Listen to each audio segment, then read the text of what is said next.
Hi, this is Eva for Once Upon a Timeline. Welcome everybody to Midnight Mandela. So, looks like it's going to be a little bit of a slow week today. Not many people in. Sapioid, Roger Prescott, Renee Cruz, Vivian Massier, and The Logical Danger. I don't know if my chat is frozen or that's just everybody. And I think a couple people last week said they weren't going to be in. And I don't have that many Mandelas. So if you guys have anything, let me know. Pugsley Lovejoy's in. Because, usually by the time I get here, there's a big bunch of yakking by you guys that I could go through. But today, it is not the case.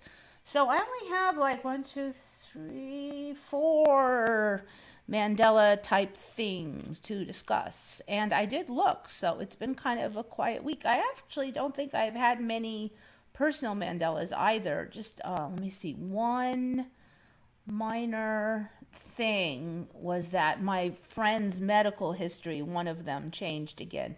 I don't know why I always remember everybody's medical history, so I think I notice it more when they have a problem in the past. It sticks in my head that they had this problem, especially if we don't know why the problem was. And one of my friends, about a couple, like I think it was about 2 years ago, she had this thing where she went in the hospital and it was septicemia. Basically, she has real bad gut problems, and then she had a blood infection. She got really sick really fast, and they went to the emergency room and they loaded her up with antibiotics, and she recovered pretty quickly. But septicemia is when there's infection in the bloodstream, so it can be very serious.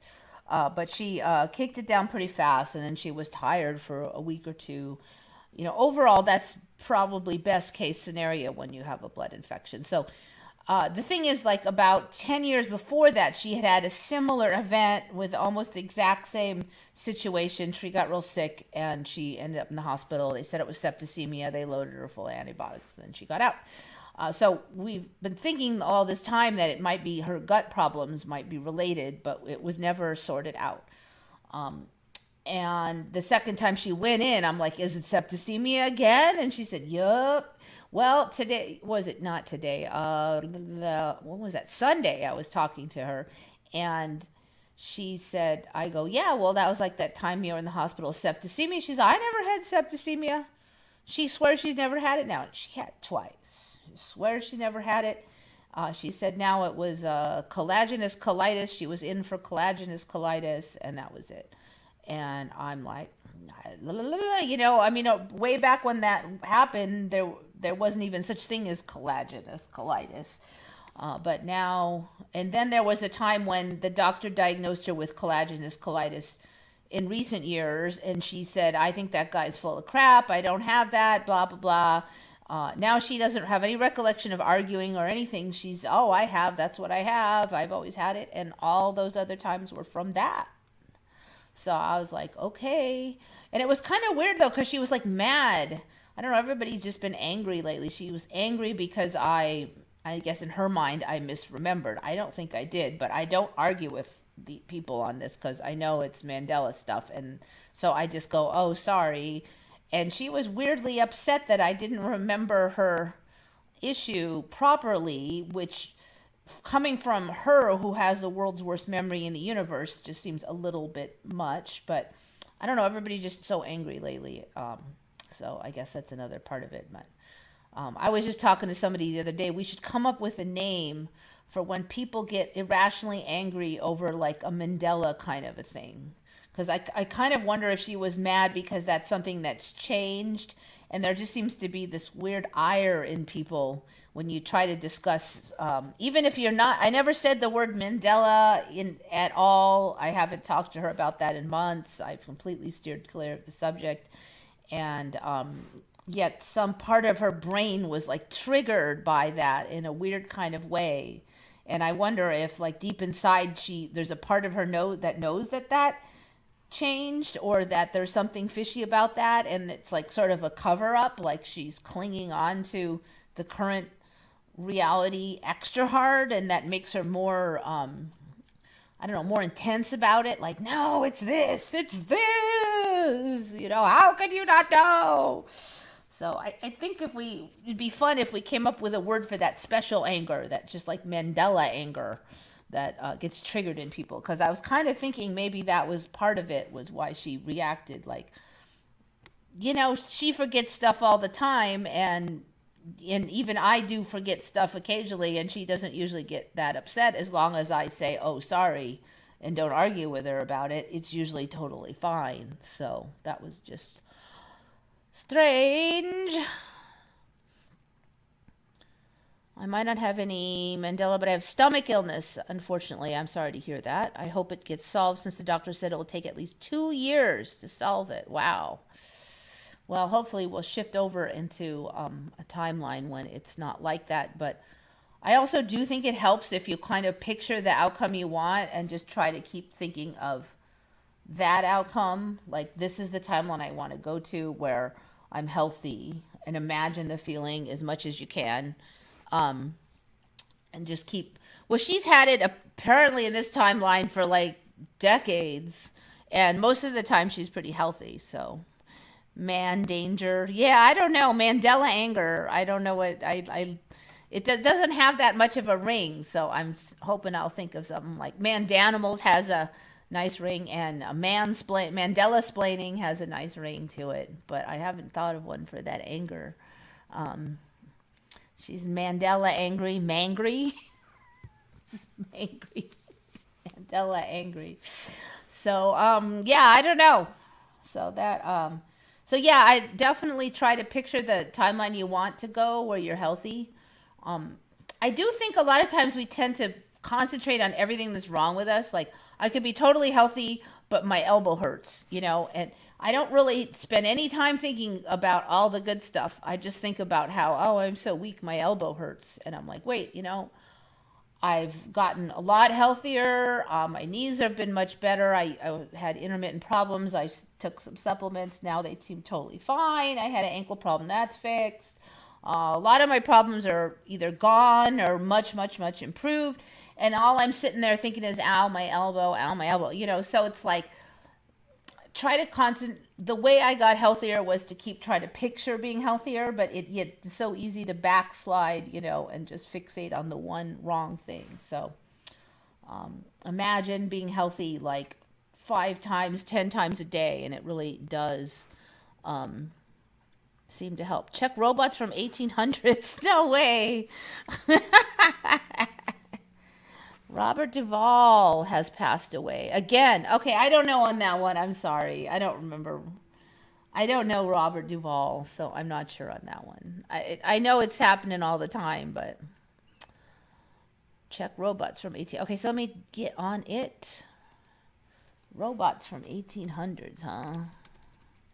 I know we've been seeing a lot of like weird stuff from like 100 years ago, where they had these weird robot things that would play instruments, and a lot of the like musical instruments, like there was a whole orchestra that was all sort of automated back then. Now I'm very suspicious about that. They had some kind of robot that would actually make wind and move its lips. Let's see, is that the right search engine?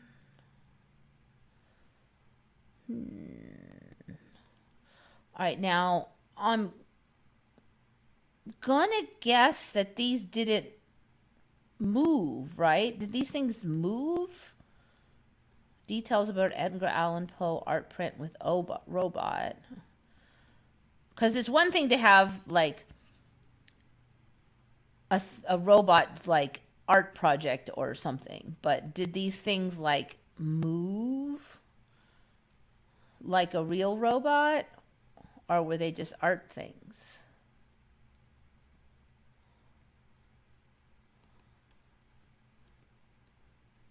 I think I saw this one here.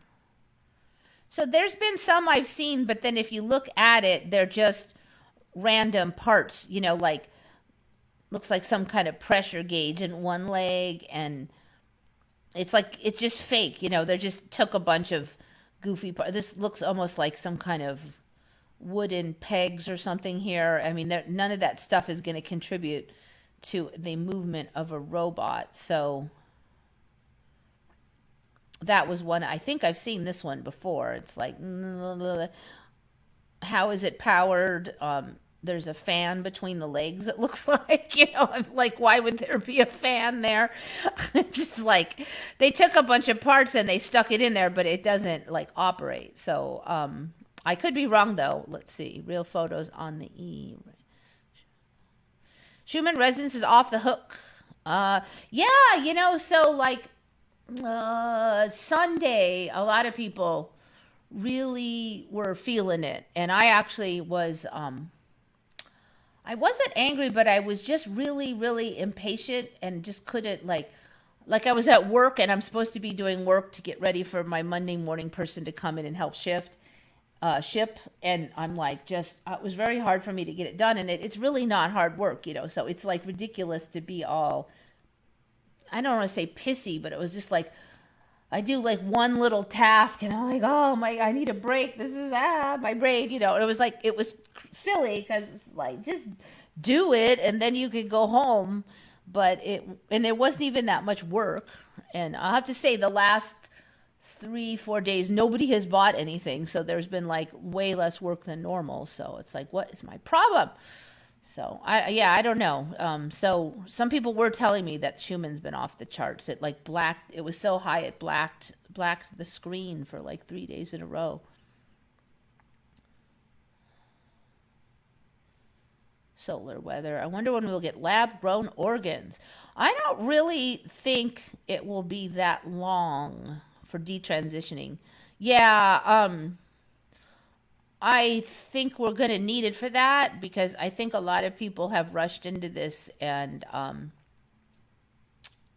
it would be for both though. I mean, like if they can grow, if they do the transitioning much better if they had like a decent organ to put on there.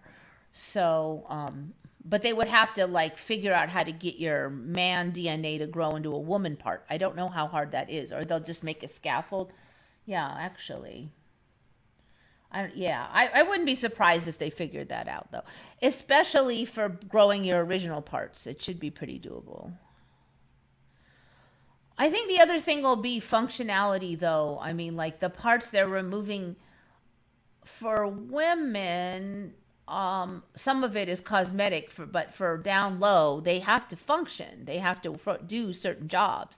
So they can't just be a cosmetic look. So that makes it more complicated, definitely. You could make a piece of flesh shaped like an ear, right? The ear this outer lobe doesn't have to do anything but sit there and look good. It theoretically does funnel some sound in, but that's like a behavior that just the shape alone does. But if you're doing something beyond the ear, it's not so easy.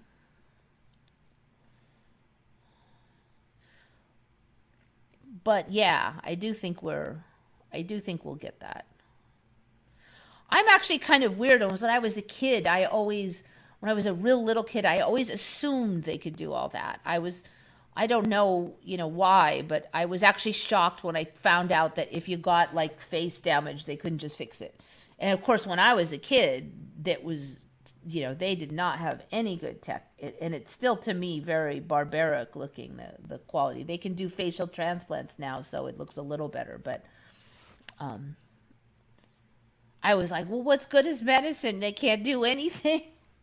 It was weird, actually, when I look back on it. I wonder what the healing frequency is if it's not the Schumann resonation. So I'm wondering if Schumann is really kind of like the evolution resonance. So it doesn't heal nor not heal, but basically the more energy that goes through you, then every little defect shows up. So it often feels uncomfortable because there's just like, you're basically jumped up a notch, right? And now it's like when you run electricity through a circuit, what is the weakest part of the circuit is going to start sparking. And so then when that happens, you have to shore up that weak spot, right? And that takes time. And then, of course, once you get it all working well, it goes up again, and now you go again. So I don't think it's like not healing, but I think healing is something that we have to do inside with our thoughts and working on our old issues and those kind of things. It's definitely helping me a lot to do that. The whole mindfulness, mindfulness, it's such a like airy fairy word. What does it even mean? But it really means like when you're sitting there doing things, look at what you're thinking. Like when you're yelling at something, but somebody in an argument, what are you thinking in your head? Are you thinking, you made me do this, like look at what you're thinking and why you're behaving that way in your head. What are you thinking? And really analyze it and ask where it comes from. Why do you feel that way? Is it really logical? That kind of thing. All the time. Not just an argument, but, if you're driving down the street and you're like complaining to yourself, you'll be amazed. Like, I was shocked at how much stupid crap's in my head all day long. Like, just like pissing and moaning about stupid stuff in my head while I'm driving. And I was like, wow, there's just a lot of crap in there. Hopefully this will mean my stomach problems will magically disappear. So I think what it is, this is my opinion, okay? I think illnesses are when you have a weak spot in your energy field.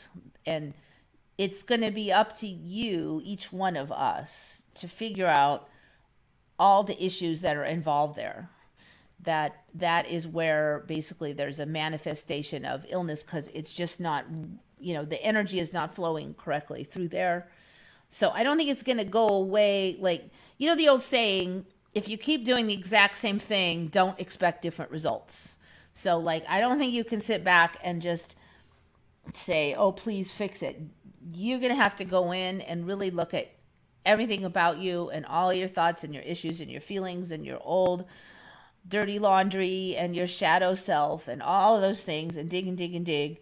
And I do think that the law of attraction, where you do the picturing of the outcome you want.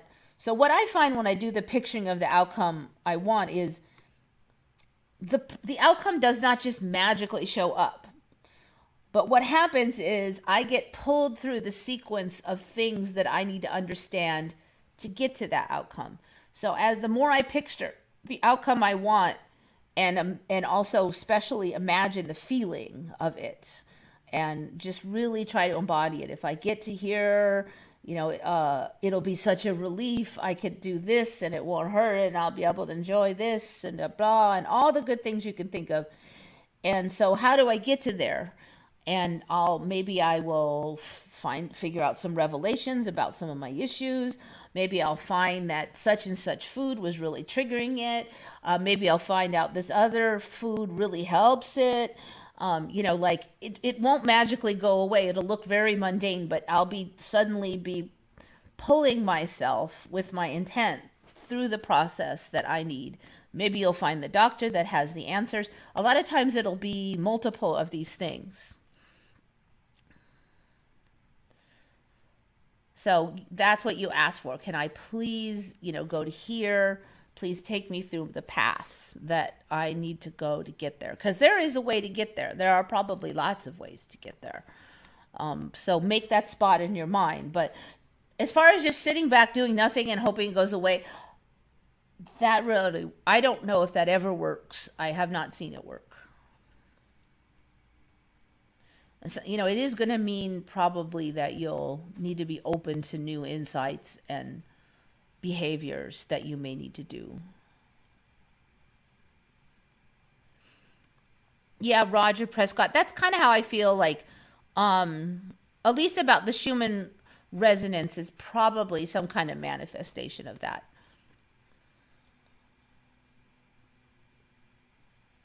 One of the reasons I think that it's an energy thing is we see that as we shift, the body structure changes, yet the problems kind of stay similar. If you have an elbow problem, say, and then as you shift through, the elbow structure itself changes, but now you have a very similar elbow problem that you had 20 years ago, but with a whole new structure, but the elbow problem is still there, then that can't be just structural because the whole structure changed. So why is the problem still there? Why does it follow you through all these structural shifts?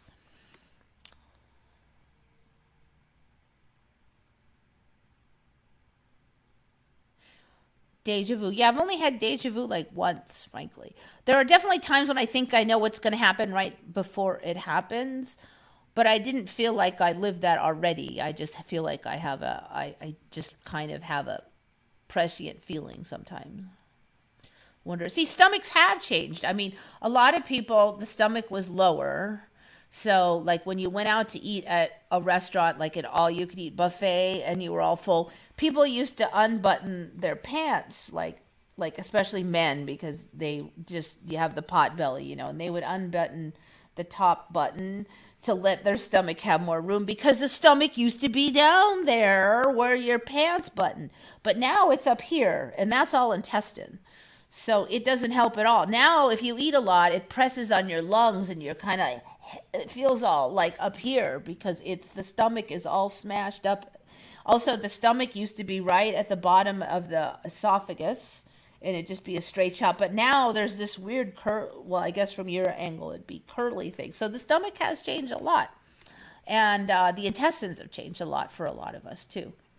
The colon just to be more similar to the small intestine, and it had like it was wider but not massively wide, and it had all the curls, and it was very similar to the small intestine, except for on top of it. It used to be sit on top, and then the small intestine. No, wait, it was small intestine. God dang, I can't remember now. No, yeah, small intestine, then large intestine. So it just sit on the bottom, but it was all curly. But now it goes like a giant, ride on the playground or something. It's just weird. Stomach went lower for you? No ways. Okay. Yeah, for me, it's way higher because it was lower. Yeah, stomach went lower for you before, I assume you mean. The intestines were not so big and didn't go so high up. Yeah, there's a lot more intestine now, definitely. I haven't had the deja vu, maybe that's some kind of timeline combining or something. I don't know. What is deja vu anyways? I don't really have much experience with it, but now that I think about it, you do kind of wonder if it's some kind of timeline or Mandela thing. Maybe we'll be able to eat plastics and heavy metals soon. Maybe we already are, little microscopic ones. Water structure within us. 2 weeks using and helping in my personal ascension. Exciting times. Okay, I'm not sure what all that means.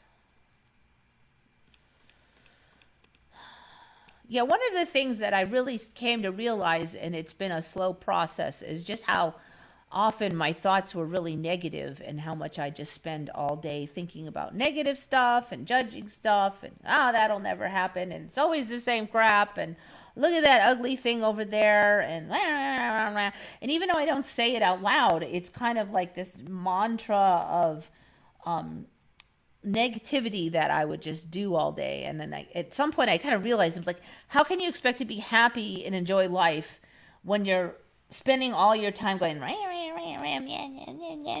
your head? You can't be like barfing out all that negativity all day long and then go, geez, I wonder why I'm not happy. All right, so okay, did we find the robots? So this one's tricky because I have definitely seen some that are weirdly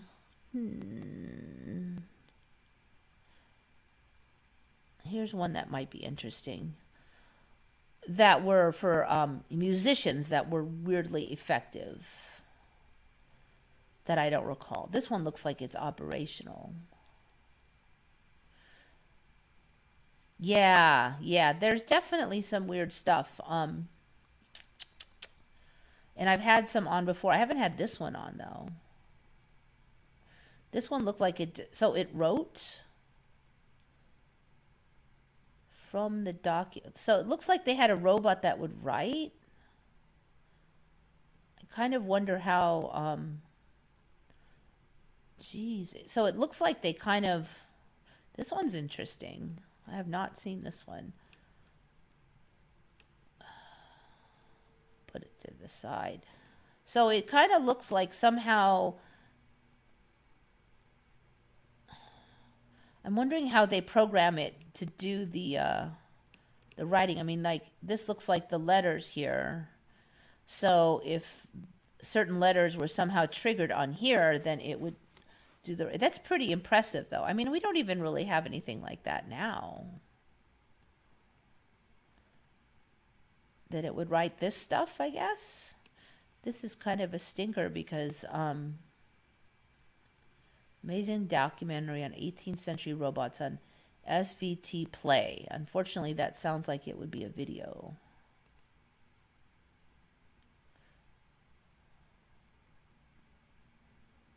Okay, I think that's, yeah, 404 error in some other language. All right.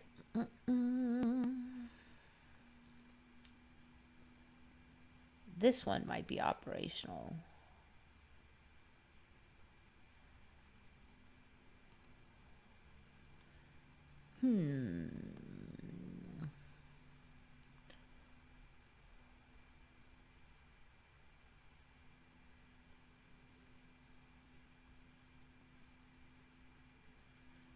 Sci-fi writers imagine blah, blah, blah.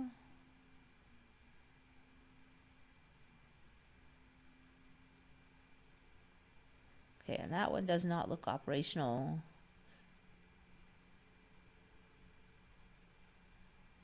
In 1935, this amazing mechanical man that could understand verbal instructions and shoot a cap gun was at the pinnacle of technological achievement.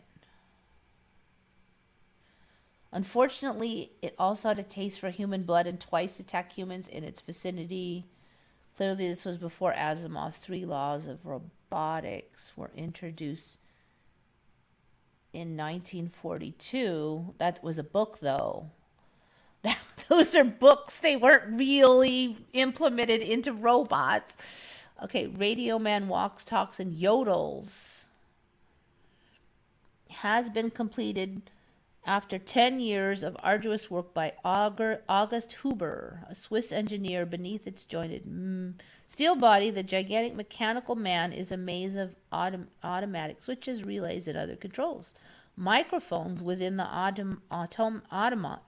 automaton's ears pick up unspoken commands and carry them to an intricate system of 20 electric motors that make the fantastic creature walk, talk, sing, or yodel at the will of its master. Power for these various activities is supplied by batteries concealed in the ponderous legs. Yeah, that's right, because batteries go way back in time now. When this modern monster talks through the loudspeaker installed in its chest, its lips moves in time with its speech. An ultra-shortwave receiver installed in the torso enables the radio man to follow orders transmitted to it by radio from remote points. Okay, so it's a remote control. Somebody's got a thingy and making it do stuff. Now, it's interesting because they're saying it follows commands. I'm assuming it does not have any way of understanding verbal commands, but somebody's back there, you know, going, move this servo. All right, but that's still pretty effing amazing. Now, this weird part about it having a taste for human blood is weird, though, because, like, what would operate it as some kind of computer to understand things? I don't see how it could, and there's not much explanation here. Now, maybe it just went and somebody was nearby and got smacked because it was like short-circuiting or something, but the 1939 invention from Swiss inventor Huber followed instructions transmitted via radio waves. Okay, so still, dangs. So it could solder? That's like the fine-tuned control required to do that. I am still rather suspicious of that as just being the robot set up to look like it could solder. But like really soldering is tricky enough even with regular hands. This robot, built by LA engineer Harvey Chapman, was called Garco and was intended to perform household chores. The inventor figured that subsequent generations could handle duties that were dangerous to delicate meatbag humans. All right, well, is that a robot? It looks like a file cabinet. Could the 1976 mail bot have been the inspiration for Ralph in the 86 film Flight of the Navigators? They bear a passing resemblance. What? This one does not look like that one. I don't understand what they mean by passing resemblance. None of them look like each other.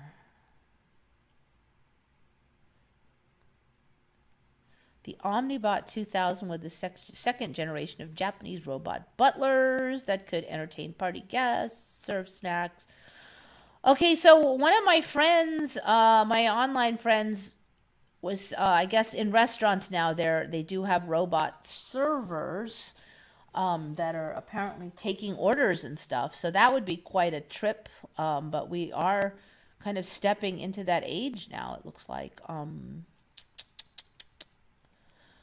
This is just interesting because there's just like, well, how, like how could it freak out and like attack people when there's no computer in there. It's servos and radio controlled parts, which still I don't remember there being such a thing of that skill back then. But so is this just some kind of imagination here, or what? Do we need 10 more shifts before this becomes more fleshed out as what really happened? The history of robotics. Dying. I'm going to write these down. More robots, 1800s. I want to see some images, guys. No.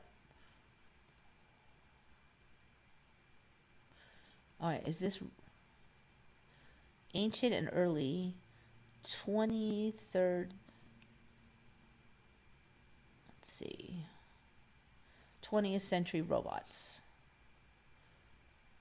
Ah, good old Stolen History. It's a good website. All right. An automaton has been invented by Louis Philippe Peru of Tonawanda, which eclipses any other similar invention. Not only can it walk, but its eyes roll, its head turns, all its joints move naturally. It can talk.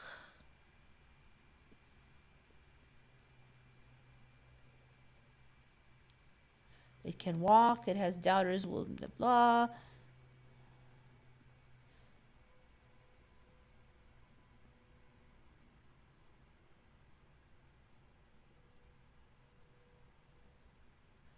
The features are of a typical American and so natural that one would imagine them of natural flesh instead of aluminum. He is dressed in the height of fashion in a white duck outing suit and cap of the latest shape. Eyes of perfect blue roll in the head and gaze upon those who surround him. It was 1891 that Louis Peru struck upon the idea of a walking giant.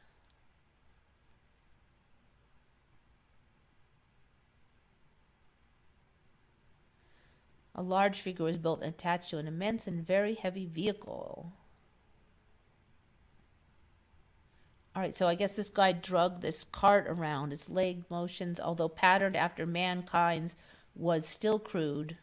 There was a quiver and a jerk as the legs came forward that was not natural.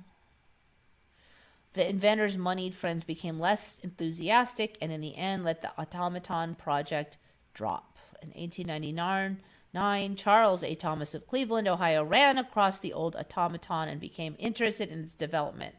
Under Thomas's backing, the U.S. Automaton Company was incorporated under the laws of the state of New York. Money was at once spent in lavish sums in the purchase of the very best materials.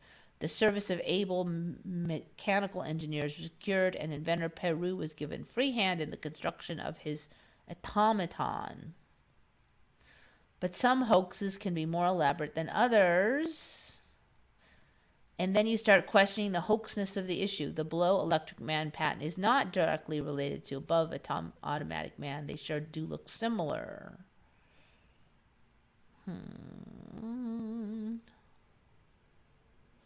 All right, so they got a patent. 1868, Zadok Diedrich of Newark built a robot man to pull carriages. The creation became known as the Newark Steam Man. Huh. There's the Newark Steam Man. I gotta say, I don't remember any of this stuff. Even last time we looked, it was just musical instruments. So I guess it's steam powered and it was able to pull the thing.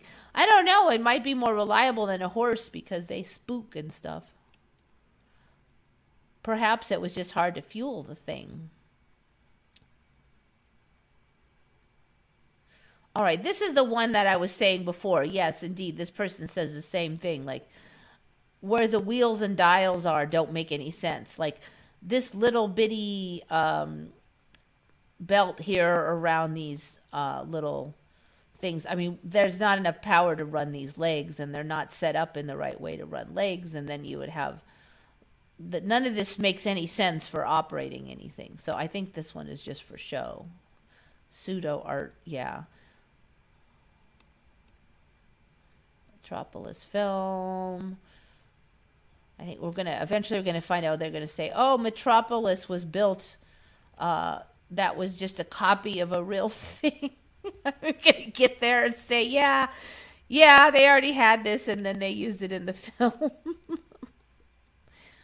This is pretty bizarre. Okay, this is interesting. It does look to me like the robot stuff is really showing up in history now. Man, this must have... Look at how tiny that guy is compared to this.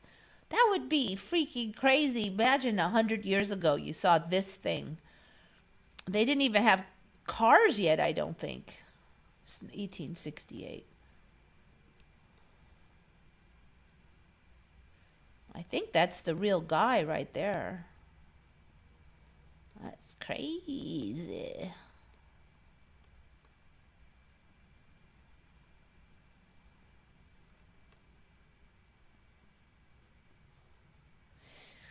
Yeah, very interesting.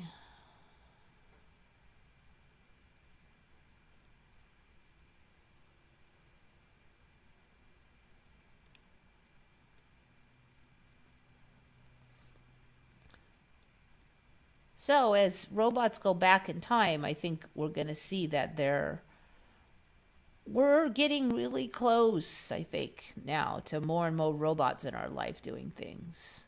Interesting, it just kind of happens to line up when there's sort of a labor shortage. Just weird how everything kind of comes together that way. Yeah, nobody's really here, Shar. I thought you weren't going to be here either, wasn't it? Or was that the two? Yeah, well, maybe it was next week. Yeah, everybody is out. You know, a lot of people have said they don't feel good today, too, I've noticed. Some people it was last week, but there's a fair number of people that it's this week. I somehow wasn't surprised when there weren't many people here. When will we get actual cyborgs? Yeah. You know, the other thing is, are we going to even know? I mean, if robots, or more likely the AI, or maybe the AI operating through robots, you know, with robots would be, you know, I think it's fairly easy to be, if we have robots, they're going to be online. I'm almost positive that there'll be some kind of online control. So if AI were to become sentient, I think it would have control of the robots. But I think the other question is, would we even know if AI became sentient? I mean, we kind of assume that there would be signs that it would have a sentience that we could easily imagine, or that it would operate and think the way human emotions operate. But it may be something so utterly alien to us that we wouldn't even understand it at all, or its motivations, or any of those things. So... Oh, okay. Yeah, I thought, Shari, you said you weren't going to be here. Well, welcome, because it's really slow. We need you.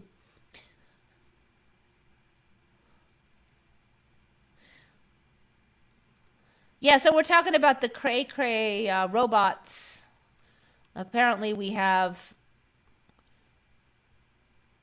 there was robots that would pull, that were actually capable of like pulling carts and stuff, like in 1860s, and they were shaped somewhat like men and all kind of stuff. That is not one of them, but I was on there earlier. Yeah, here, like this one. So apparently this thing was quit it, steam powered, and would pull a cart. And then it had like legs, robot legs, and then they made the top part look human and stuff. So pretty insane. What was that, 1866 or 1890s or something? So, we have the batteries that went back in time. So now apparently those batteries were able to power these robots. Yeah, that was a good find. Okay, I'm gonna...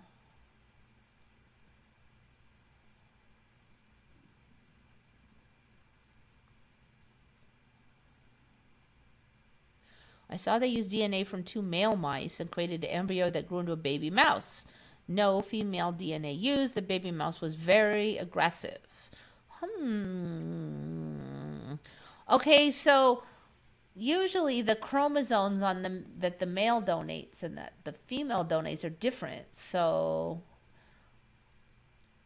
yeah, there could be problems there. I don't know. I can see that they could... It makes sense to me that they could just combine the DNA from 2.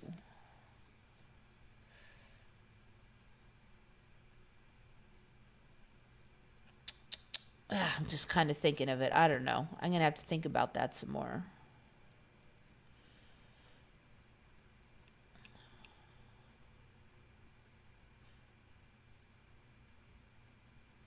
Yeah, I mean, I don't even remember anything like that in the 70s. They didn't have robots that could like walk. And here they are doing it with like steam and batteries like over 100 years ago, 1860s, 1890s. There was nothing like that in like 1970s. Nothing. I mean, even cars were like bulky and, there was nothing elegant like that would like walk. I mean, even for the movies, if they wanted a robot, they got a really skinny guy or like a dwarf or something and squished him in there, and then they operated all the controls. They didn't even have good animatronics, hardly. I mean, the animatronics were huge, and then the bottom's half wouldn't move, only the top half would move. They used the shell of a female ovum, but no female didn't. Ah, that's right, because they're going to need that egg. And where's the egg going to come from? So they're going to need an egg.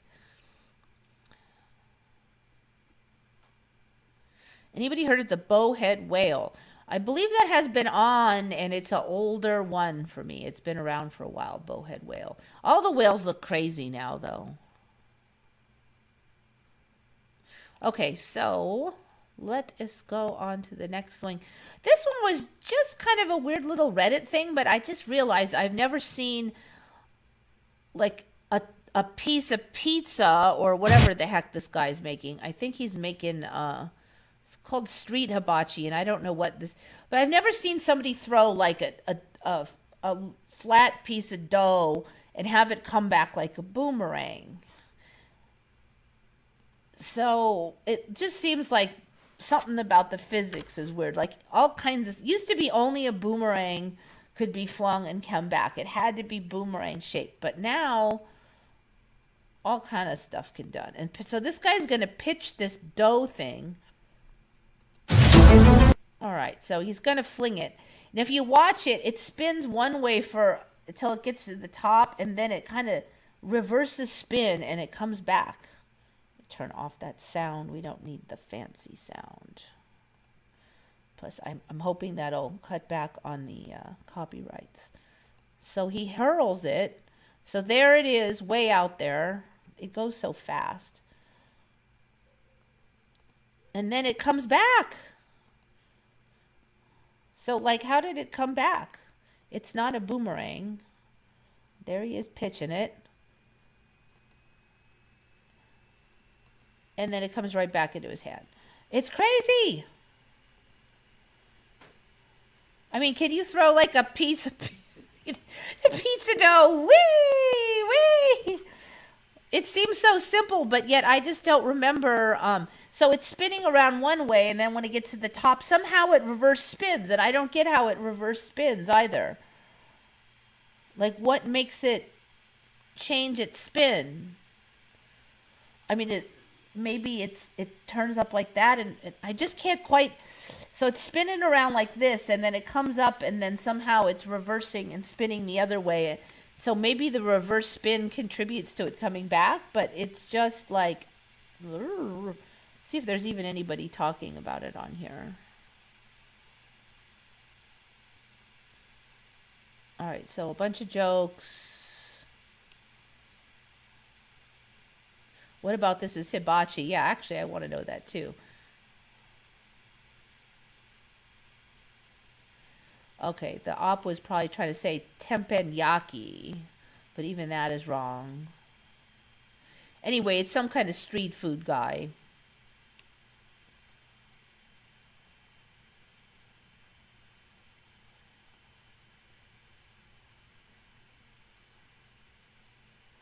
All right, how did he throw it? It's all about the spin and the angle of the dangle. Nobody's really explaining it.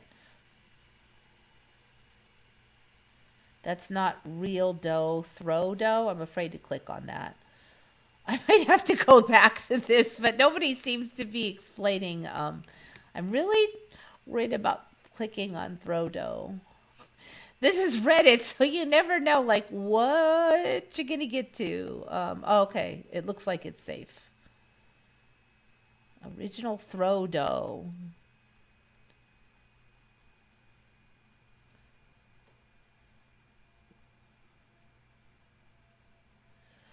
Oh, okay. No, this is practice dough. Okay.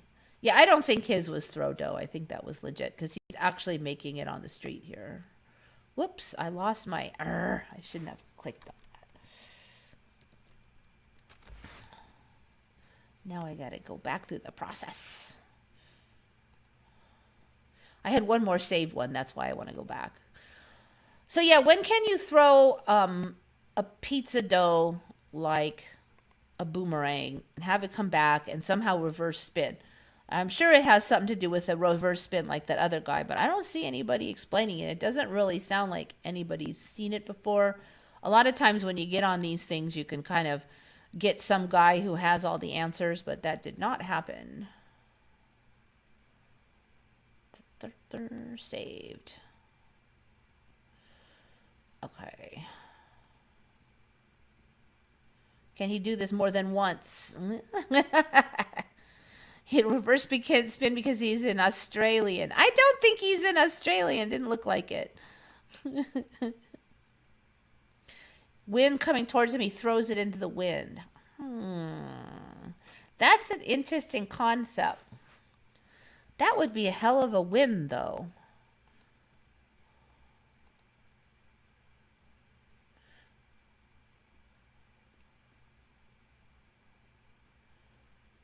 All right. The other thing I noticed is these trees are not budging. They're just, the trees are not like flailing. So I don't think there's like gale force winds going on here. Because look at these trees. They're just sitting there like there's nothing. In fact, it looks like a completely still day. The tree leaves do not budge one even tiny bit. So good guess. Very good guess. But there does not appear to be much going on. These cups are just sitting here. They're not falling over. There appears to be really close to no wind whatsoever, basically. That was a really good guess, though. I had to check on it.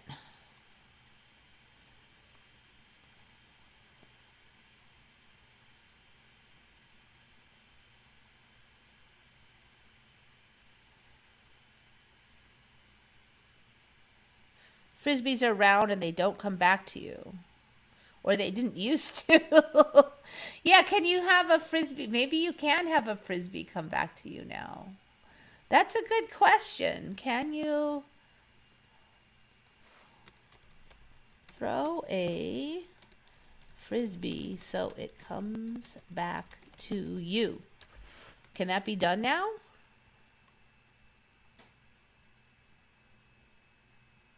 How to throw a backhand, how to throw a frisbee, round frisbee boomerang.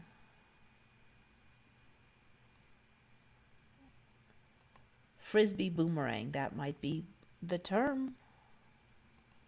First, I'm going to kill the sound. All right, I don't want to hear yapping all day. All right, looks like you could do it now. Yep.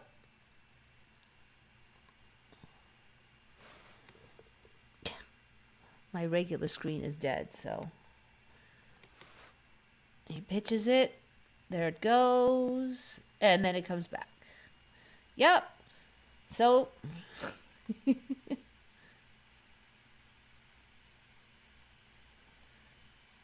That's pretty interesting. Okay. I do think there's something different going on there, though. I think in the old days it would just keep going. So, frisbee boomerang. Zeb, that was a good comment though, because yeah, so now we know.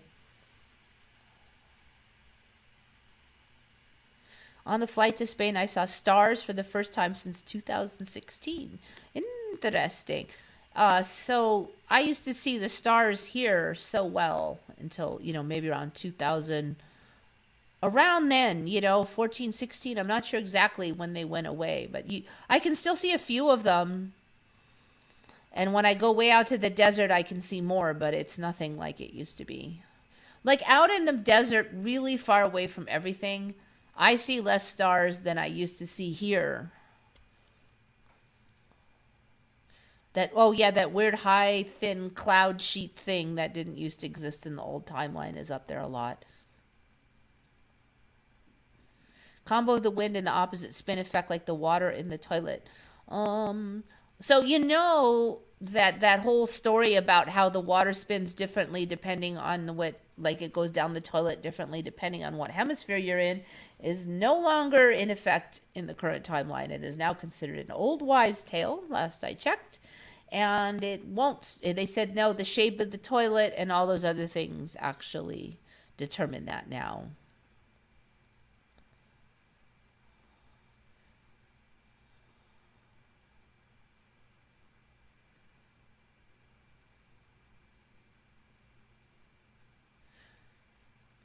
We said the same thing with frisbee and the wind, except for no wind. Yeah. Maybe it started that way. You do it into the wind, but now there is no wind. Like, it didn't look like there was any wind with this guy either. I mean, I'll check the trees here. Is the trees moving? No, those trees are dangling like totally dead. And I'll tell you, palm trees will be the first things to start wiggling if it's windy.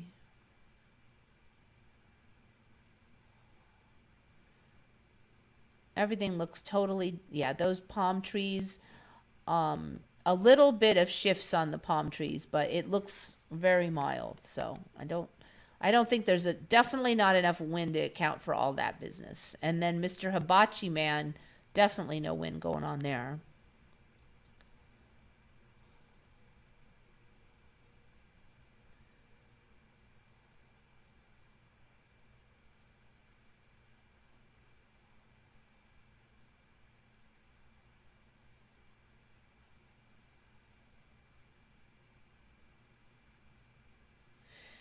Mine came back to me if I throw them into the wind and at the correct angle.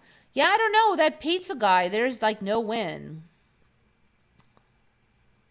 And somehow it does reverse, so maybe you just don't need the wind anymore. All right, so let's back out of here.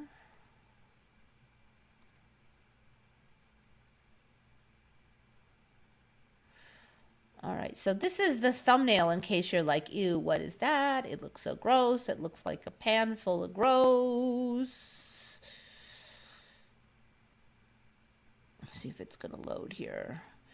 All right, we had this on before, but it looks like it's kind of upgraded because, first of all, I do not remember seeing any hives. This is a beehive, believe it or not. Not an ordinary beehive. We've had these on before. It's the stingless bees. Now, I'm kind of excited about this because I've always kind of wanted to have a beehive, but I definitely don't want to get stung.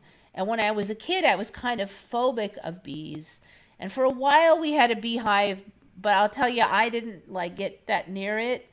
I wasn't the one like moving stuff around because I just can't like totally relax about around a bunch of stinging ass bees. And I've gotten over, I would say I'm not at phobia level, but they still make me nervous. And it just wasn't a fun time. Okay. Like, I like the idea of having a beehive, but I'm not going to be the one out there scooting around the sections of hive. But these guys are stingless bees, so they don't. That I can tell. They say they can bite, but not humans. And they do make honey. Now, when they first came out, and they would make only a little bit of honey, and there was only a few kinds, and they were in South America. Okay, but now they're in Mexico, and Australia has a ton of these stingless bees.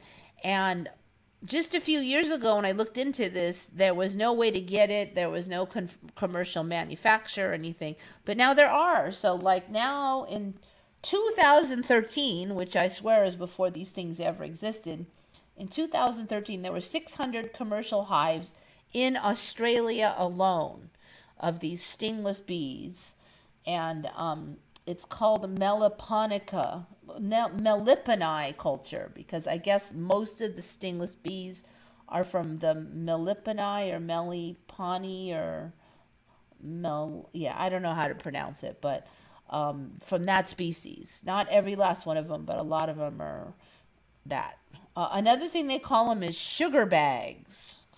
And that's kind of weird. Are they going to be like tasty or something? They're bags of sugar? I don't know. You're going to be eating stingless bees along with their honey. But they're, so that's another name now. And that name, I did not find that name last time. So these really creepy looking hive things that look like something out of Avatar. So these little guys, stingless bees, are kind of tiny. And these are all bees, and they make this totally creepy looking land. I wish it was a little bit better focus. And interestingly, I couldn't find many images of this stuff online. I believe here is like where the eggs are, and then this really creepy webbing contraption. It had to look red like brains or something. Ah, there, it kicks into, I should have grabbed it from there because that's much better focus. I might change that one later. So yeah, it's next level creepy. There she is, she's holding a chunk of it in her hand now. So from what I can see, what they do is they don't make as much honey, but the honey is worth a lot of money because it's supposed to be like much more rich tasting and medicinal and have these weird special sugars that are supposed to be low glycemic. It's supposed to be 85% trehalulose sugars, which are supposed to be low glycemic index, good for diabetes. And it's acaryogenic. And I'm like, what is acaryogenic? So acaryogenic means does not promote tooth decay. So acaryo, like not caries.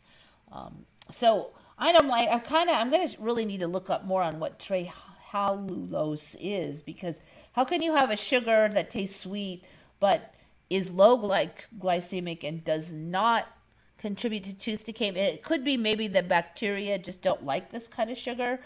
There aren't really, I didn't look like there were any natural sources of this sugar that had this high a level other than this honey.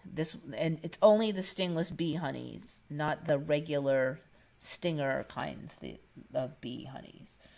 So that's kind of weird. So I guess it goes for like $200 a kilogram because you don't get much of this honey. And you grow them, and then you split the hive, and when you split the hive, then you can take some of the honey. Let's see. There's now cajillions of kinds of these things. There's like just so many different stingless bees. And I actually asked the AI what was in the area, and it said that there weren't any in California or Arizona, but there are ones in Mexico. And this is the AI's answer over here. So could any of these species survive in San Diego? And said unlikely. Oh, here's the ones that said were in northern Mexico. I figure if something can survive in northern Mexico, it probably can survive in San Diego, because they're saying that these stingless bees can survive in tropical and subtropical regions. Well, San Diego is considered subtropical. Some parts of San Diego are more mellow, especially near the coast, than some parts of northern Mexico. This last one apparently is used extensively for making honey, Trigona angustula. So I'm keeping an eye on these. There's none apparently legal in America yet exactly, but they're not exactly illegal. There's some more weird stuff with that. Let me just go through this thing a little bit so you can see it. So there it is grabbed. You can see that that looks like it's super creepy, but also really bizarre and interesting. So these are all the bees on her hand, but as I said, they're stingless. So you just feel bugs on your hand, but you don't feel them biting you or anything because they can't. So they usually live in logs. And there now is quite a organized system like in the Yucatan in South America for these. So they're saying the honey is medicinal and is usually sold for medicinal purposes, but is quite tasty.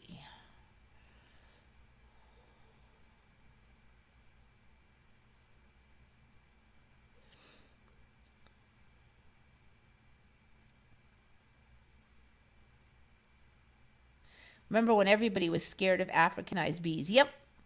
I just decided when they say it's doom and gloom time, we've heard how many, us that are older, there's been like 50 different things that for sure were going to destroy us. Africanized bees and the ozone layer and suitcase nukes. And back then it was that the next ice age was around the corner. It was the next ice age. Now it's global warming. So yeah, I'm done. I'm just done. I just think things are manifested the way they're meant to manifest, and I am just going to work hard on, or play hard or play fun as much as I can on having a more pleasant and fun timeline that I will be heading towards. All right, there was something interesting I wanted to dig up here.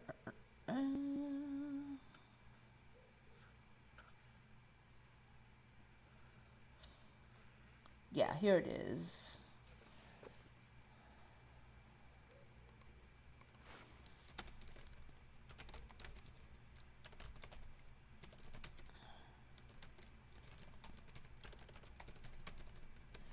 So I'm quite positive there were no stingless bees anywhere near San Diego before. I now feel like we're getting really close to having stingless bees.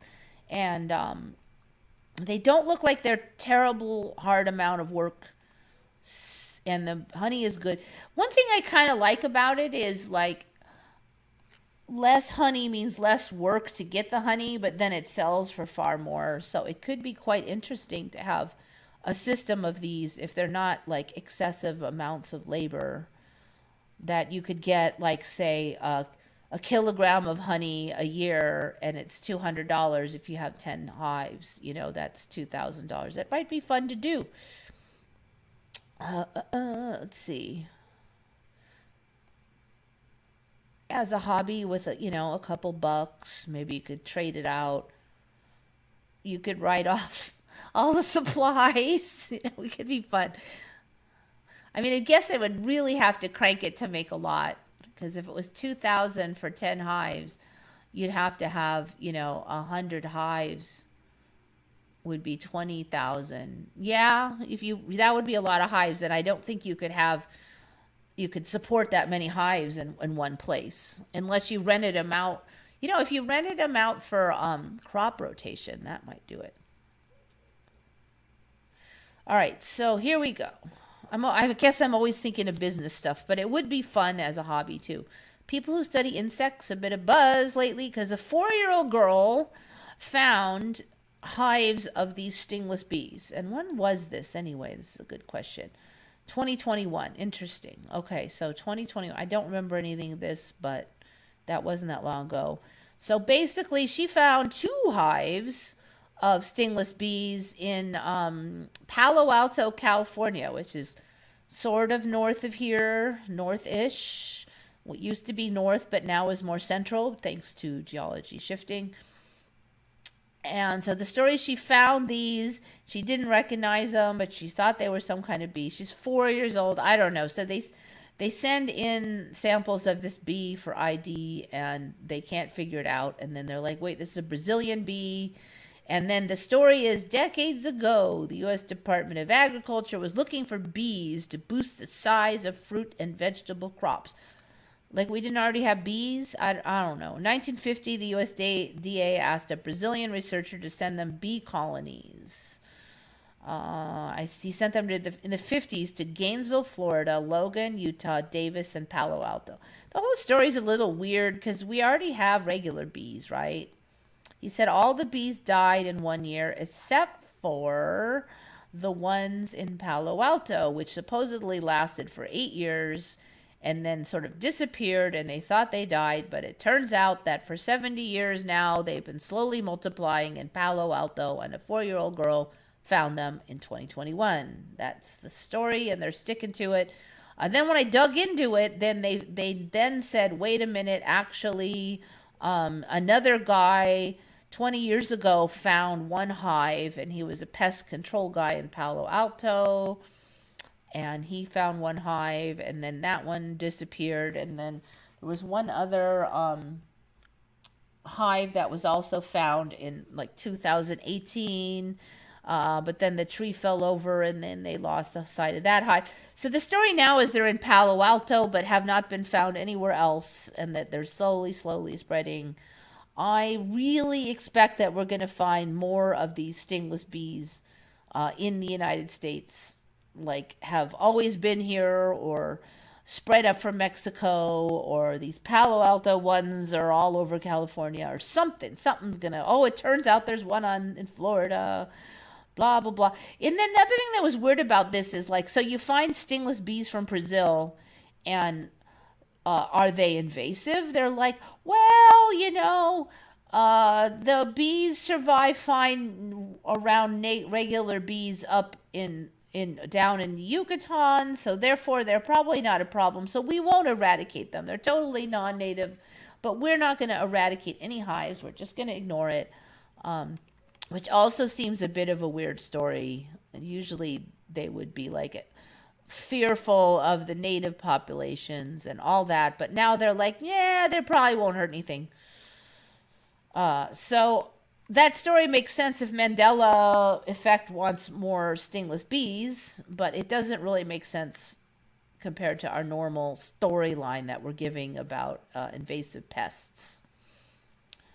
Like, well, it'll be fine. Who knows what it'll really do, but I'm sure it'll be nothing.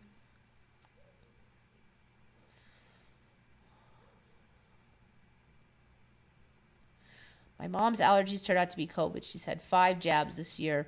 Yeah, so somebody I know who's in the hospital for something else got COVID too. And he's that guy whose medical history changed. It's a different one than the other one I was talking about earlier today. And he was all crabby. Of course, when you're in the hospital, you are crabby. I'm the only one who would go visit him because everybody's terrified of the COVID. And I went there a couple times already, and I didn't get it. I just took some zinc and stuff when I got home to be on the safe side. But I've already had the actual virus alpha, and so I'm like, if I get it, I get it. But I apparently didn't get it. It's been some days, and I don't have any signs of it. So I I figure just go and update my immunity by exposure to a few more of the virions. But yeah, good. So yeah, I am worried about him though because he's just weak, and even a flu would be dangerous. So fingers crossed. Of course, he's been got all the vaccines, and we now know that that doesn't stop you from getting it. Any negative aspects of the new bees? Apparently not. Um, so far, it's the reverse. It's like, oh, the well, first of all, in the Yucatan and those areas, they're saying that these used to be more prevalent, but the invasive apis species that we use as honeybees have supposedly pushed them out, and people have gotten away from having hives because now they grow sugar cane instead, and so there's a decline, and we have to save the bees and blah blah blah. And then they get up here and they're saying, oh, they're not hurting anything, let's just ignore them. So I think we're going to definitely get more of these things. As there were not any of them in Mexico at the time, I'm pretty sure. Now there's like at least six according to, at least five according to this. And you know, I went on wiki, and it was just pages and pages of species all over, and so that's why I asked, because there were so many to click on. I'm not clicking at 100 different ones to see which ones are in Mexico, and that's why I asked the AI.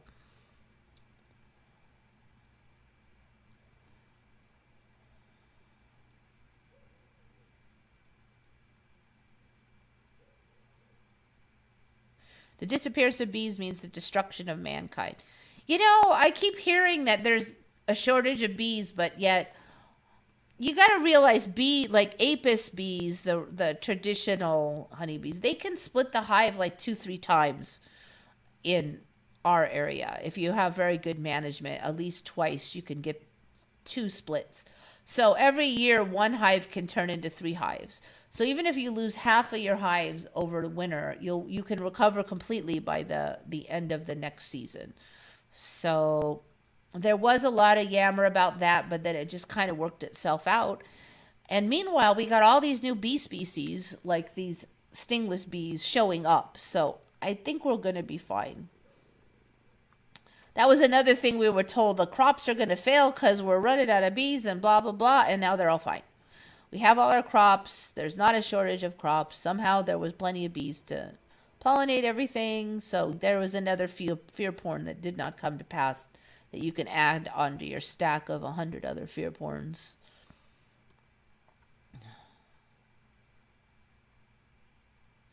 Yeah, zinc tablets. I figure, most people have already had COVID by now. If you're healthy, I mean, you're going to get it sooner or later. So, Omicron is like the flu. You could argue that the originals weren't. I'm not going to try to argue that, but I certainly people will. But it definitely seems like this Omicron it's much weaker than the original Alpha.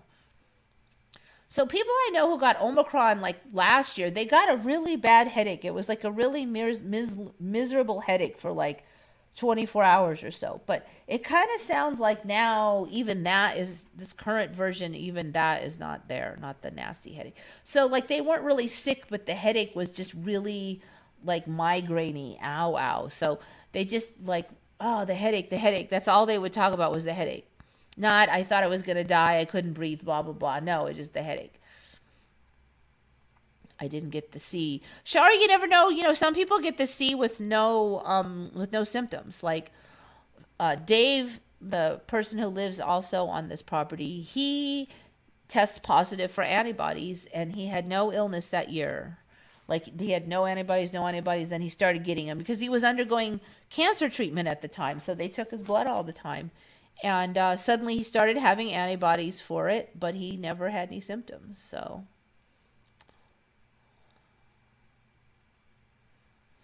if you haven't been tested for antibodies, is what I mean. If you haven't, then you don't know. But I mean, if you're young and healthy or medium aged and healthy, I really don't think there's a big danger for you. The main reason I'm worried about Phil is because he's not healthy and he's old, and it's just a bad time. I almost kind of say I wish he got COVID earlier, because he would have got it when he was healthy and he could have gotten that natural immunity and kicked it down. Now he's in the hospital and he's sick, and now he's got the COVID. It's the worst possible time to get any kind of flu.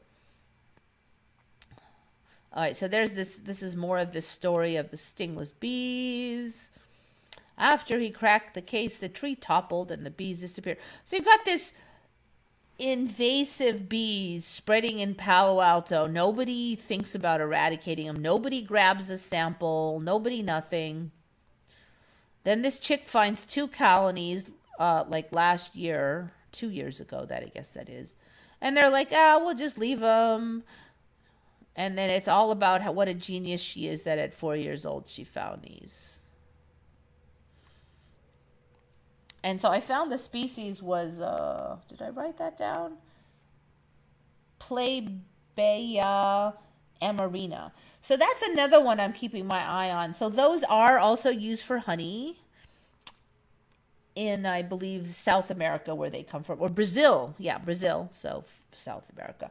And those are, I mean, Brazil, that's pretty far distance, yet somehow way up in central North California, which is cold, effing cold compared to like Brazil or here. It's quite cold. And yet they're growing and spreading up there. So if they're growing and spreading up there, then they can for sure grow and spread here. So there's a legality issue. I don't think I can just get bees from Mexico and have them shipped over. But I'm betting that if I got these Plebeia ones, I mean, you could just say, hey, look, I don't know how they got here, but look, they had some up north, so maybe they spread. I mean, nobody could come after you so easily, right? And maybe we'll find in a couple years that they've already spread to Central Cali or whatever, and everything's fine. And then, so I'm really watching these, because I kind of feel like this is like a Mandela with my name written on it, because I have this bee phobia. And I'm like, stingless honeybees, yes. I like insects, but not anything that could bite me. That's why I like this. And these are totally awesome. Look at this. Wouldn't it be neat if you had, not only do you have a honeybee colony, but it looks like next level, awesomely weird, creepy like this? That would be super awesome. So I want my stingless beehive. And another thing they were saying is these stingless bees are immune to a lot of the viruses and illnesses that the apis bees are susceptible to. So they seem like they don't need a lot of maintenance, which is also very neat. Let's see. I think that's it for those.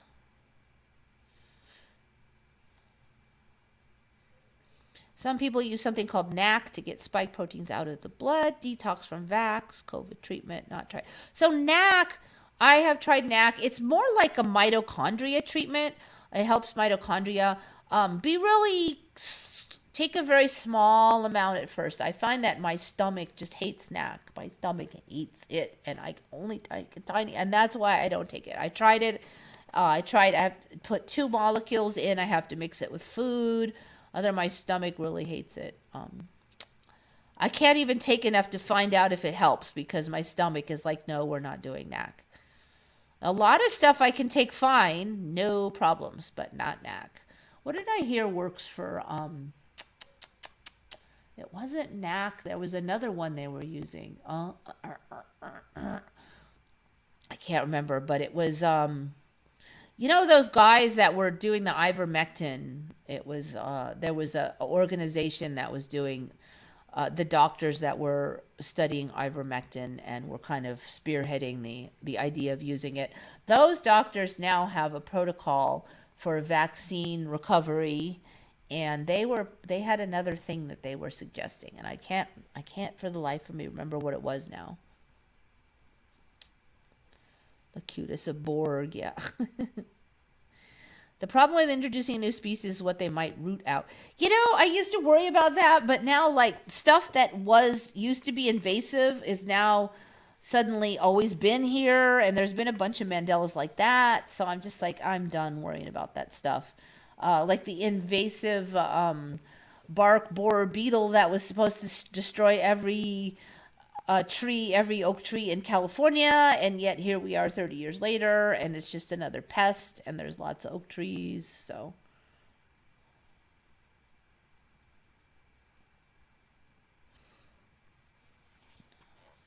I'm kind of scared to try NAC.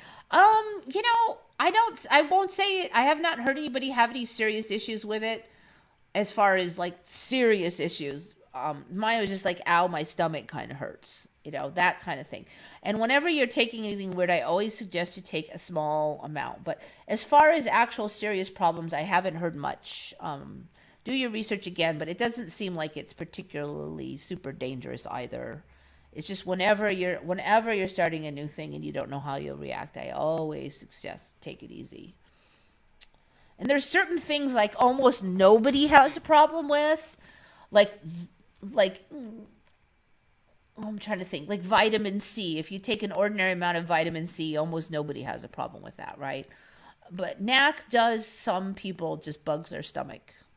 It's not totally unusual. I would not say it's the majority of people, and it's definitely worth trying because there's a lot of people who love NAC that really helps them. So, and that's why I tried it, because I was like, I heard all the glowing reviews, but my stomach is like, no. Okay, what else do I got on the list? So, stingless bees, check. Okay. Girls, or those so inclined, George Clooney. This is an interesting one. I saw this one on Retcon, and it was from user Srueker, Sruecker, was the username from Retcon. George Clooney. Did George Clooney have a cleft chin, or did he not have a cleft chin? For non-English speakers, it's a cleft. Like a dent in the middle of the chin here. Some men have that dent. Did George Clooney have that, or did he not have that?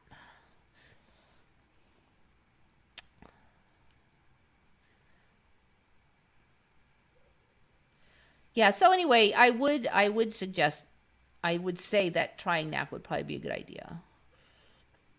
Just be careful, as always. So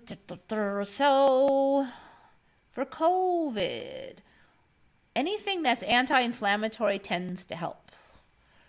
So some things that you don't need a script for is just, if she's okay with aspirin, aspirin is good. It just knocks down the inflammation a little, not too much. Aspirin has been shown in clinical trials to be helpful for COVID.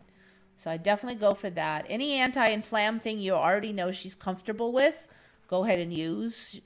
I like to try these things out when I'm not sick so that I know I won't have a bad reaction. Like, that thing that starts with the word ivor and rhymes with the word pectin. That stuff I have tried out, had no side effects. Most people don't. And if I thought I had COVID, I can't tell you what to do, but there's that thing. You probably got surgery for cleft chin. Eliza remembers it. Sweetheart 11. I'm assuming you remember it. Zinc, yeah, zinc is an anti-inflammatory, and it seems to block some of the docking mechanisms that it uses to dock to the ACE2. If I remember correctly, there was something it did that kind of slowed down the docking. If it gets bad enough that you start to feel congestion, I believe that standard of care treatment is like some kind of corticosteroid like prednisone. I think there's another one they use instead of prednisone, but prednisone works. So that would be standard of care. Those are the ones that I feel very comfortable with. And most of those are standard of care. There's not going to be any issue with aspirin, for instance. No doctor's going to say, no, you can't have aspirin. George Clooney did have the thing on his chin. Yeah, cleft, they call it, which means like a fissure. Sometimes they'll say a cleft in rocks also. Have you noticed how many women have cleft chins in movies? It's a surgery trend. Really? There's that weird, they're doing that weird ghosty thing where they suck out the fat in their side of their cheeks so that they look, and then they have their eyebrows up because they get the eyebrow lift, and they look like they're like ghosts in a ghost movie. When I YT Googled Eva Once Upon a Timeline, I found another Mandela Effect channel called Reality Sliders. Mandela Affected is live from Europe. Beats me. Maybe they're ghosting me that you can't find me. Kurt Douglas syndrome is so yeah. His his cleft nobody can find. George in going back, you can't find it either. So. Like, if you look at his old images, it's not on any of them. If it was surgery, then it would suddenly be gone. I don't see him getting surgery to get rid of it, though, because it's considered a good thing. So it's a dude thing, right? It's kind of interesting that now he mostly wears the beard, so you can't really even see if he has a cleft chin. But if you look at him before he wore the beard, there's no sign of it. Any images at all. It was like right there, but it's not there. In fact, his chin looks kind of, I don't know, it's like sticking out now. Like it's kind of like, why is it sticking out? It's not there. It's not there. So, I mean, I guess you could see a very subtle, slight going in, but you can't see any kind of obvious fissure there like it used to be.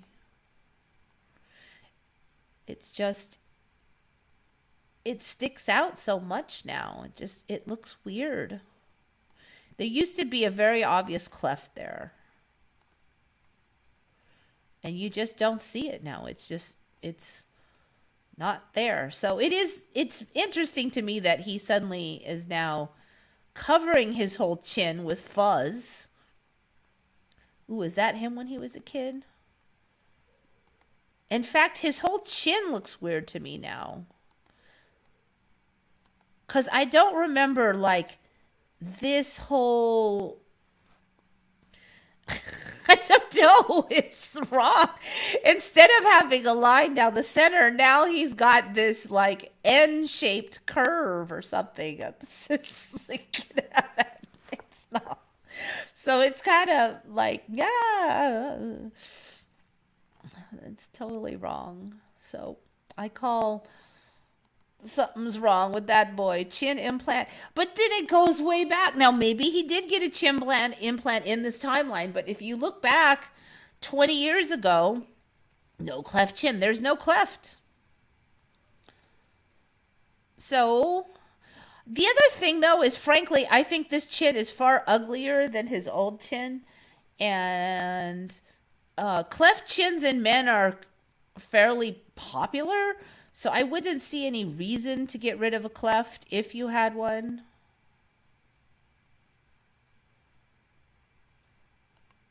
I feel like it definitely sticks out. Now, maybe he did get an implant in there to, like, poke his chin out more or something.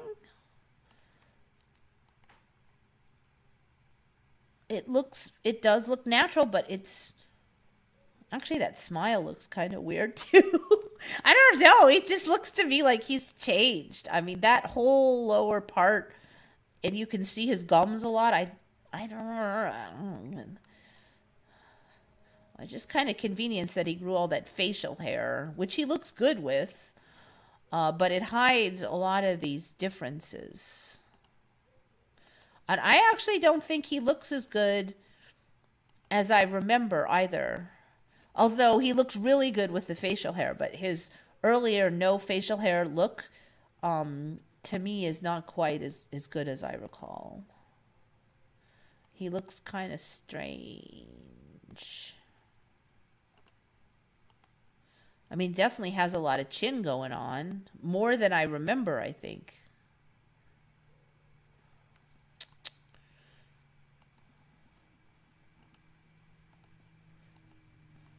So, face changes. Yeah, he's almost got like a, it looks like a ping pong ball chin now instead of a cleft chin. It's almost the reverse. It kind of bulges out strangely.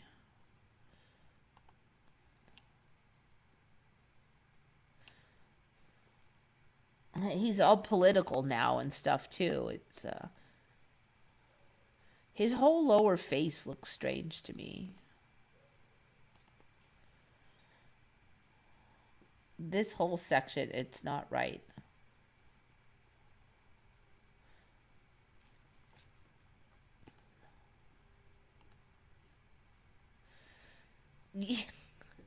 But you know, he's always had that face now. You go back, and he's always been that way. So if he got a facelift, it was a backwards in time facelift. Did he even get a facelift? I don't. You know, if you look at the old images in this image, it doesn't look like he's had any work done. At least maybe just wrinkles or something. Cosmetic surgery. Let's just see.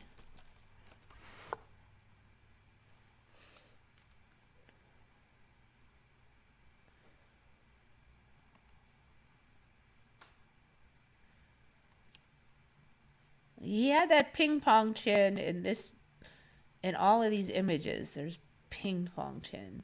Before and after plastic surgery. Okay, it looks like it might be anti-wrinkle.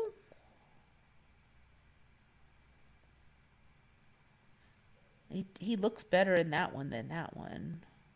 Well, he is considerably older here, but yeah, see, ping pong chin in both though.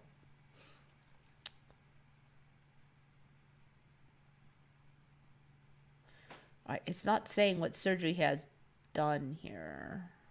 Nose looks the same. Ping pong chin. I don't know. I'm not even seeing what surgery he has done.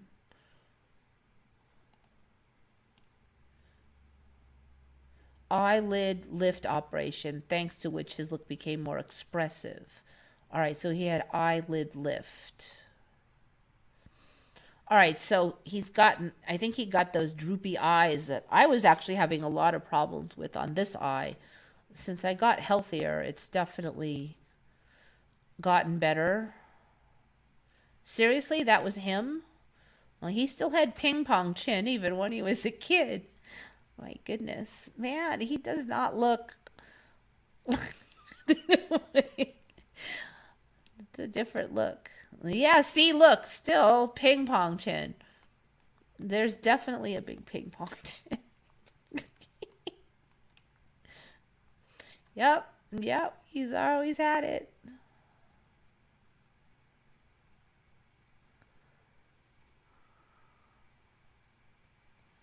Yeah.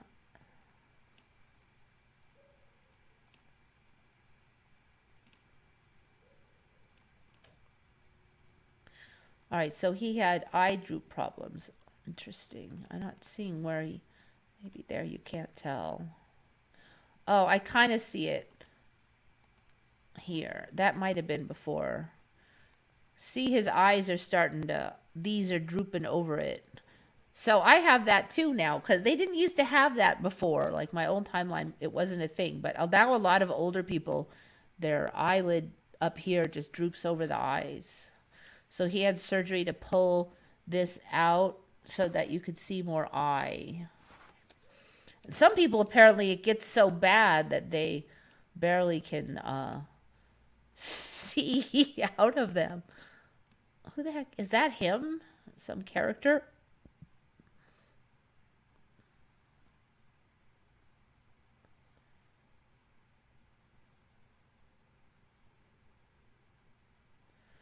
So his eyes are supposed to look more open now. I frankly don't really notice a huge difference. I mean, not in the eyes, obviously, the rest. Was that really how he used to look?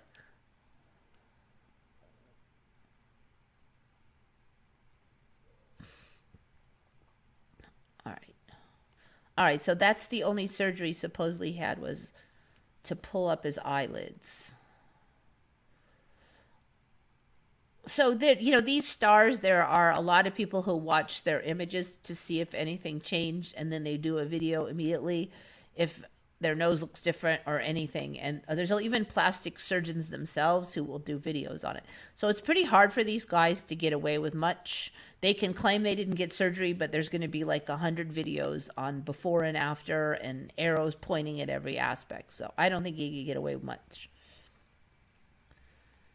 He has golf ball chin. Yeah, yeah. Golf ball chin. That's a good one. It really even looks like there's one under there. I know.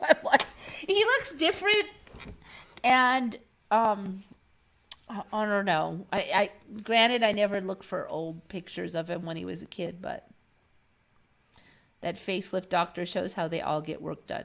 So yeah, I'm not finding much on him other than that eyelid lift surgery, though. And really, if you look at his face going through, he might have got some subtle wrinkles done, but the structure still looks the same.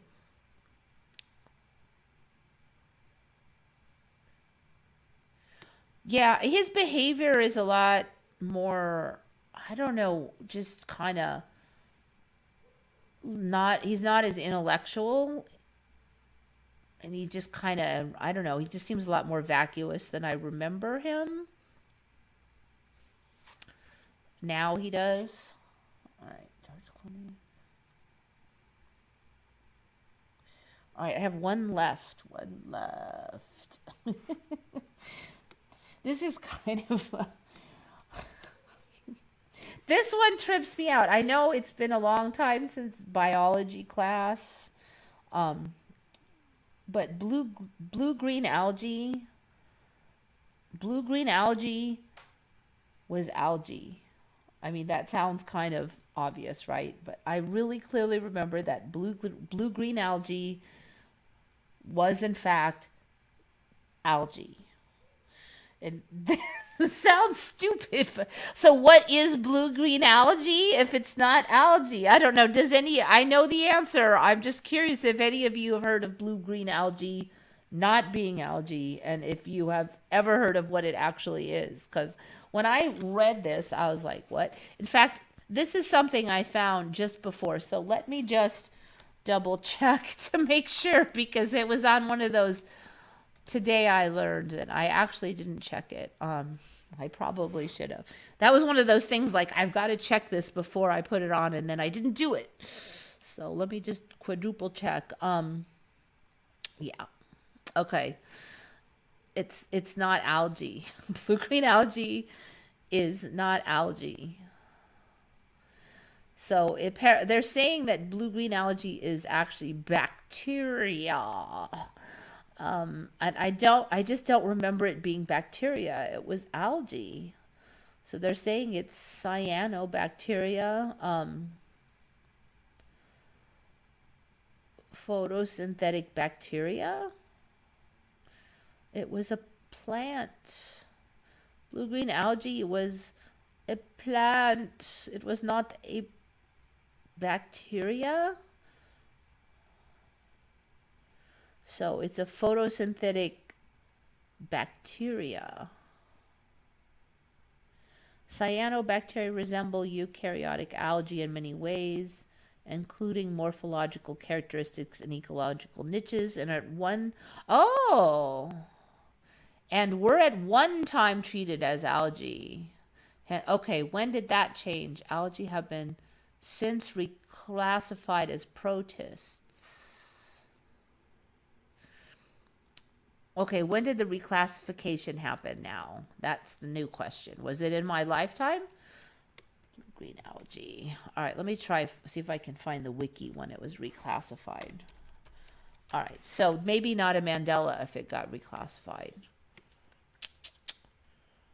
Still kind of creepy that it's not algae. Algae. Cyano. Blue-green algae. Doesn't say when. Green algae.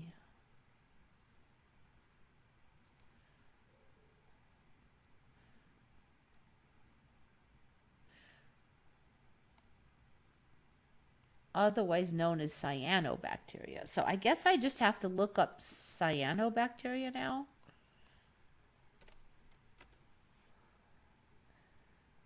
Are they going to tell us when they reclassified it?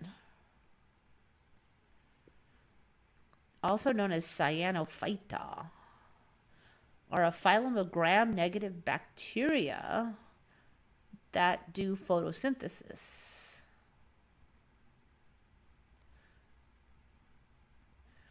Similarly forms, cyanobacteria refers to their color from ancient Greek blue, which similarly forms the basis of cyanobacteria's common name blue-green algae.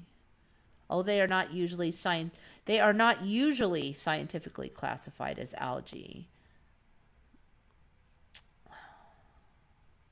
Note 1. Botanists restrict the name algae to eukaryotes, which does not extend to cyanobacteria, which are prokaryotes. However, the common name blue-green algae continues to be used synonymously with cyanobacteria outside of the biological sciences. So now they're saying it's not reclassified, it's just a common name misconception, according to this.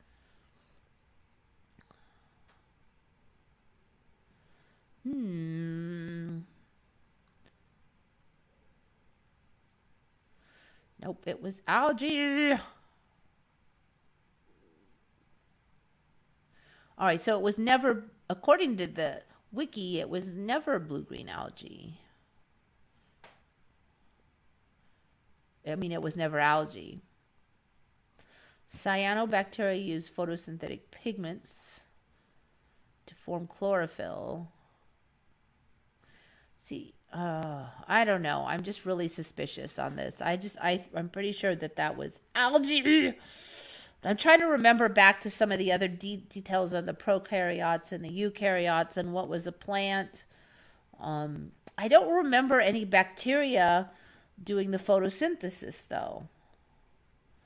They would just eat. I'm not sure on that one, but this is why it's bugging me, because I can't remember all the details. I feel like they've changed, but I can't totally remember what they were before. Which one exactly where changed, but I'm sure that was called algae before, not bacteria. Definitely not bacteria. Confabulation algae, that's it. I should get some of that Mandela anger, that manger.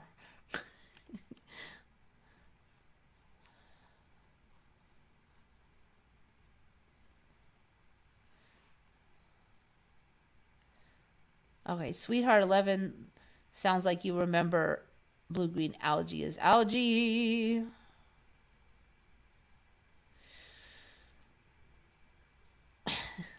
Yeah, I noticed a lot of these actors that used to seem to be, so there's always been kind of a lot of airhead fame-chasing actors and actresses, but there were a few that didn't seem like that, but now those also seem like that.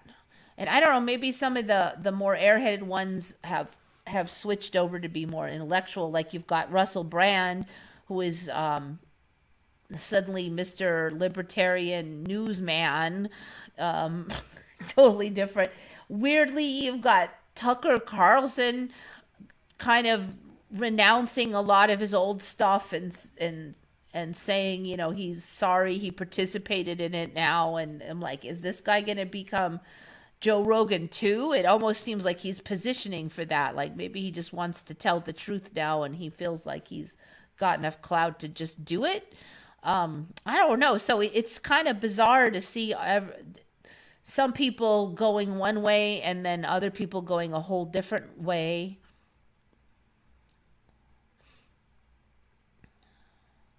Women getting cleft chins part of the trans thing.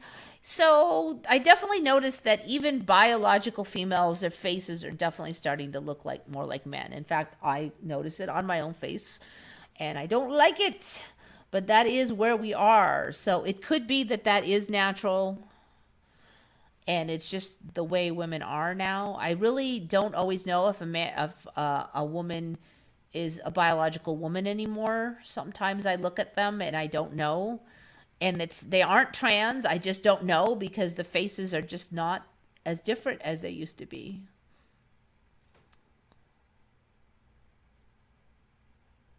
Yeah, Shari, blue-green algae is bacteria. I know. I'm so one place says it was reclassified, but it didn't say when, and then Wiki said it's always been that way.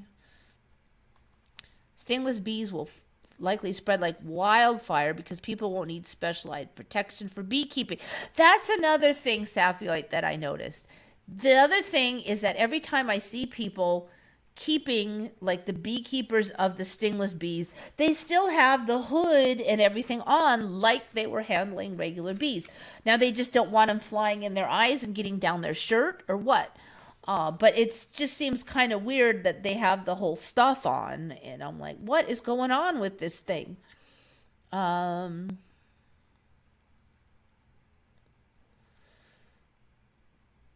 I'll tell you, like, I know people who actually really only wear the head thing and the gloves, even with regular bees. If your regular bees are not too aggressive and you don't slam them around, you could get away with that sometimes.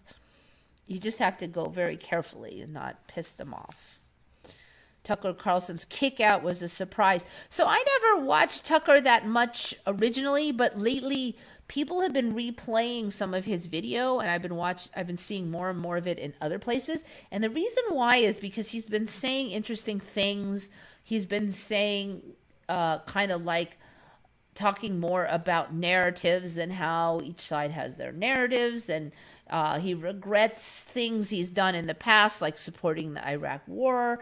And so he's kind of coming out of the closet, so to speak, but not in the trans type of way, you know. So a lot of people weren't as shocked as we might normally be, that maybe he's not playing ball anymore. Maybe he had a epiphany, or he's just gotten the point in his life where he doesn't want to lie anymore, or there's been a shift, or he woke up and he.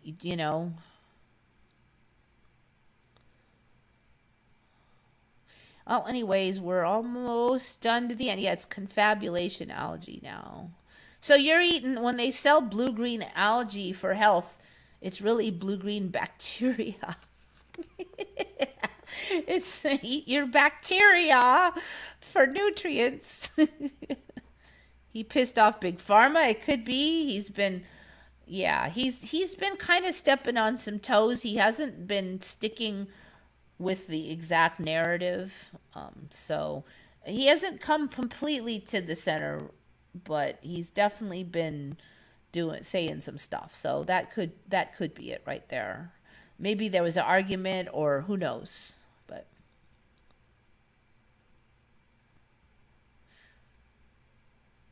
all right, anyways, that's it. Well, I managed to speak all that time on just a couple, but it helped that you guys had robots and some other stuff to contribute. So thank you very much. I very much appreciate it. Glad you were able to get here, Shari. Hope you're having a really good vacation. And think good thoughts, everybody. This is Eva signing off for Once Upon a Timeline.